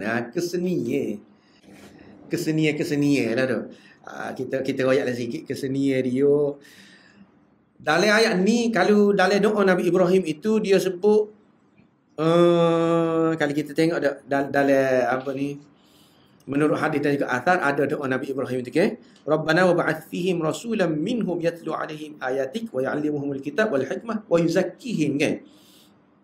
Ayat surah Al-Baqarah 129. Wa yuzakkihim tu dia tak ngelah ke.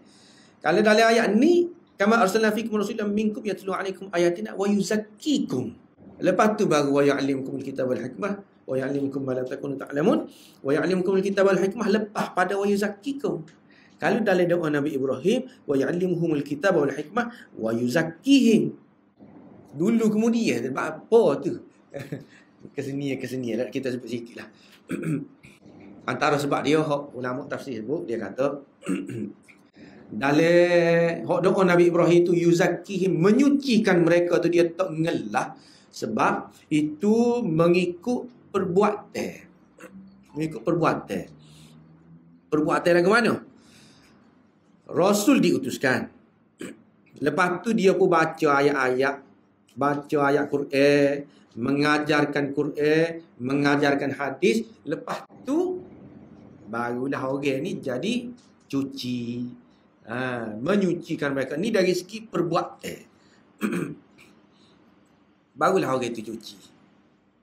Nampak tak? Hak ni, kama arsalna fikum rasulan minkum yatlu alaikum ayatina wa yuzakkikum. Mengutuskan Rasul. Di sini apa letak dulu yuzaki, cuci tu letak dulu, sebab ni dari segi matlamat. Matlamat Rasul diutuskan nak suruh nak suruh kita ni cuci, nak suruh kita suci. Nak suruh kita suci. Tapi nak boleh kau suci tu lagu mana? Dengan cara belajar Quran, belajar hikmah. Hak tu duduk mana? Duduk dalam doa Nabi Ibrahim tu. Dia kena dari segi perbuatan, kena gitu dulu. Belajar Quran, belajar hadis. Barulah kita semakin lama semakin bersih, semakin cuci. Di sini dalam ayat ni 151 ni suci. Baru belajar Quran, belajar hadis dan sebagainya tu dah. Wa ya'allimukumul kitab wal hikmah, mengajarkan kepada kamu kitab dan juga hikmah, sebab matlamat utamanya nak suruh kita cuci. Tujuan diutuskan Rasul nak suruh suci. Bapa nak suruh suci? Sebab kita ni nak masuk ke dalam syurga. Nak suruh suci tu apa? Nak masuk dalam syurga.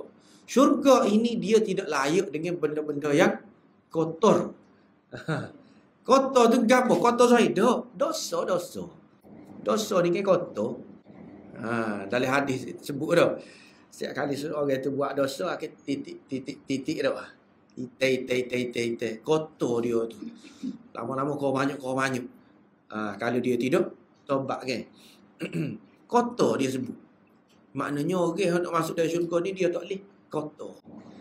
Kalau ada juga lah ke mana? Ada dosa tu tak. Kena cuci dulu. Kena cuci ni dengan cara lagu mana? Boleh jadi masuk neraka dulu. Masuk neraka selama-lama mana? Tak kira lah nak sampai dia cuci bersih dulu. Barulah dia boleh masuk ke dalam syurga. Ni matlamat diutuskan Rasul. Nak suruh kita suci, nak supaya kita boleh masuk syurga. Okey. Itu yang pertama. Yang seterusnya, asal lagi kesenian dia dalam ayat ni. Ayat Quran ni yang memang gitulah. Dia ada. Kita kata dia ayat, susunan ayat dia ada rahsia. Dan juga pengguna perkataan itu ada rahsia dia. Contoh di sini kita tengok selagi. Kama arsalna fikum rasulan minkum yatlu alaikum ayatina wa yuzakkikum wa yu'allimukumul kitaba wal hikmah. Mengajarkan kepada kamu kitab dan hikmah. Lepas tu dia pun wa yu'allimukum ma lam takunu ta'lamun. Yu'allimu tu dia ulang dua kali. Kan? Yu'allimukumul kitab, yu'allimukum. Mula-mula sekali Nabi ni dia mengajarkan kepada kamu kitab dan hikmah, Quran dan sunnah. Hikmah tu. Selagi dia mengajarkan kepada kamu apa yang dahulu kamu tidak tahu. Mengajarkan kepada kamu apa yang kamu dahulu tidak tahu. Dua mengajar tu. Kalau mengikut bahasa Arabnya, kira-kiranya padesa pun tak apa. Dia boleh kita kata nak ataf. Ataf ni nak gabung lalu tu. Nak gabung tu maksud dianya yatlu alaikum ayatina wa yuzakkikum wa yuallimukumul kitaba wal hikmata wa ma lam takunu ta'lamun. Boleh. Dia tak payah ulang dah wa yuallimukum. Saya sayang ibu dan ayah dan adik-beradik saya dan kaum keluarga saya dah. Tak payah ulang dah saya sayang ibu, saya sayang ayah, saya sayang adik-beradik. Tak payah ulang saya sayang tu dah. Apa? Sebab ada tersebut. Begitu, itulah kita panggil ataf tu dah. Jadi dalam ayat ni dia ulang 2 kali. Sebab apa? Diulang 2 kali. Ada beberapa pendapat lah. Antaranya dia nak kata pendapat yang pertama, yu'allimu yang pertama itu tidak sama dengan yu'allimu yang kedua. Sebab tu dia ulang. Yu'allimu yang pertama mengajarkan kepada kamu kitab dan al-hikmah. Ini kepada orang-orang yang tertentu saja. Orang-orang yang Tuhan pilih nak bagi nikmat tu, nak bagi nikmat dia ni, satu golongan yang terpilih dia ni dapat belajar kitab dan hikmah.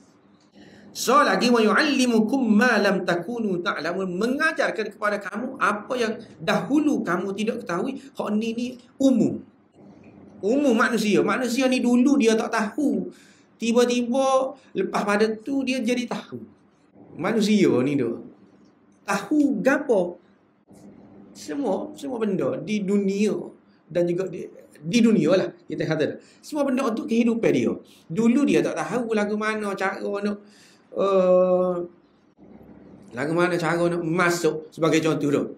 Nak masuk gon ni lagu mana. Lama-lama dia belajar dia pun tahu. Oh gini cara dia. Itu maknanya dulu tak tahu, lepas pada tu tahu. Dulu tak reti ngira, lepas tu reti ngira tu. Ni siapa ni? Siapa dia ni? Semua orang. Semua orang dapat benda tu. Dapat nikmat ni. Nikmat dulu tak tahu, lepas pada tu tahu. Dulu tak tahu baca, tiba-tiba tahu baca. Oh rupanya sedap. Baca macam-macam benda kita tahu dah. Dengar bila kita tahu baca. Dulu kita tak tahu kan. Dan tahu baca ni siapa? Orang semua boleh. Tahu baca ni semua orang. Orang mukmin boleh, orang kafir boleh. Tetapi yu'allimukumul kitaba wal hikmah ni siapa? Orang tertentu saja.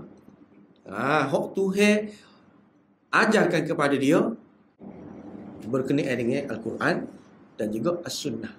Tidak semua orang. Orang-orang tertentu. Itu beza dia. Dia ulang 2 kali. Yu'allimu tu. Sebab jenis dia lain. Jenis yang pertama tahu benda-benda yang tertentu. Jenis yang kedua tahu juga, tapi tahu umum. Secara umum. Kepada semua orang. Tahu segala benda dalam hidup dia. Dulu dia tak tahu. Sebagaimana ayat wallahu akhrajakum min butuni ummahatikum la ta'lamuna syai'a. Allah mengeluarkan kamu daripada perut ibu kamu ni tak tahu gapo. Pada ketika mula-mula beranak tu dak. Wa ja'ala lakumus sam'a wal absar wal afidah. Lepas pada tu baru tu bagi pendengaran, penglihatan, bagi mikir, bagi akal kepada kita, la'allakum tashkurun, supaya kita bersyukur. Dulu kita tak tahu, lepas pada tu kita tahu. Itu satu nikmat. Dan satu lagi nikmatnya, dulu kita tidak tahu tentang Quran dan Sunnah, lepas tu kita tahu. Itu juga nikmat yang khusus kepada orang-orang yang tertentu lah. Jadi itu antara kesenian dia. Rasanya setakat itulah dulu untuk kali ini. Wallahu a'lam. Alhamdulillah. Kalau ada muskilah, ada soalan-soalan nak tanya, boleh secara bertulis boleh. Kalau berkenaan dengan ayat ni lah. Kalau tak ada anda satu soalan, Ustaz, InsyaAllah boleh. Sila. Ayat ni, kama arsalna fiikum rasulan minkum yatlu alaikum ayat. Dia guna perkataan yatlu. Dan kita dapati dalam ayat lain, kalau ada dalam Al-Quran dia guna yatlu. Dan setakat-setakat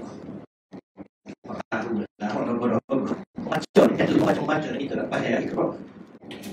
Ikhraq bismillahirrahmanirrahim. Khalaq. Sepatutnya Kalau bukan pada Quran tu dia kau ni yatlu. Apa Allah dan Quran jadi guna yatlu, tidak guna yang Quran yang Quran. Okey. Sebenarnya hak ni kita sudah jumpa dah rasanya sebelum daripada ni lah hak di dalam doa Nabi Ibrahim sebelum daripada ni rasulam minhum yatlu alaihim ayatik. Dia guna yatlu juga kan. Jadi yatlu ni maknanya kita kata dia baca sebutir-sebutir. Baca sosok seperti lah. Ini menunjukkan dari satu sudut Nabi ni dia tidak tinggal. Kalau sebagaimana Jibril ajar gitu, maka lagu tu lah dia baca. Tuhan nak gitu-gitulah dia sapa. Yatlu ni kita kata butir-butir lagu tu dengar. Sama ada dengan kita faham makna dia ke ataupun kita tidak faham ke, itu yatlu. Maknanya berturut-turut. Kalau dari segi bahasa pun tala yatlu ni dak. Tala ni berturut-turut lepas hak ni. Lepas hak ni. Sebagaimana hak diatur ke gitulah. Dia baca. Dia lebih ada makna tu. Maknanya dia turut sebutir-sebutir. Nabi ni Tuhan utuskan dia kepada kita. Nabi ni dia baca sebutir-sebutir sebagaimana hak Tuhan nak. Sebutir-sebutir sebagaimana hak Jibril ajar ke dia tak ada tinggal. Dia tak ada susu. Kalau dia sapa perabi. Itu makna yatlu. Tidak kata secara berat kita susu lah ni, kita tak seroyak lah lagi hak ni. Tidak. Lagu tu Jibril ajar lagu tu lah dia baca.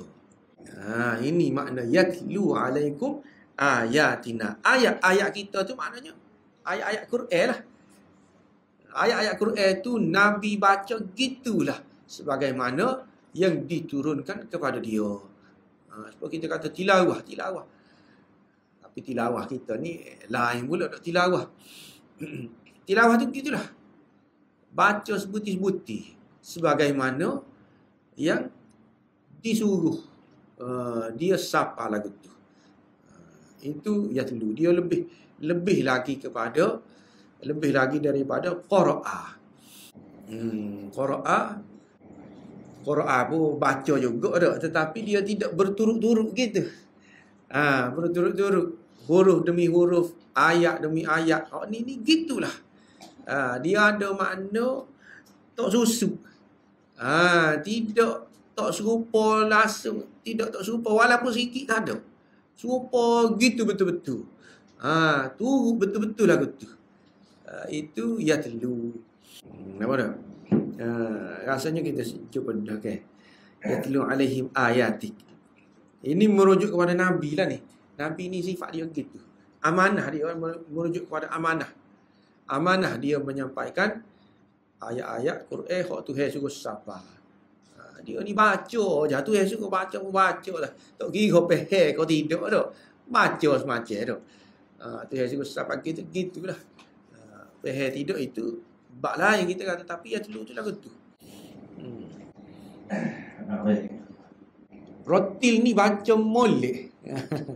Rotil Quran tertila ni baca molek, baca jangan gaduh, jangan tinggal panjang pendek. Itu rotil. Baca dengan apa ni? Baca molek lah kita panggil. Talayat dulu ni baca dengan tak ada baca serupa. Serupa diajar itu talayat dulu. Rotil ni baca dengan tartil lah kita. Baca dengan tertib, dengan tepat berhenti.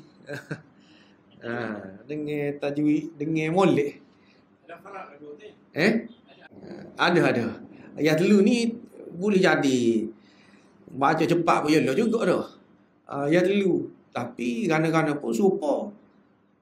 Serupa hak diajar serupa tu lah.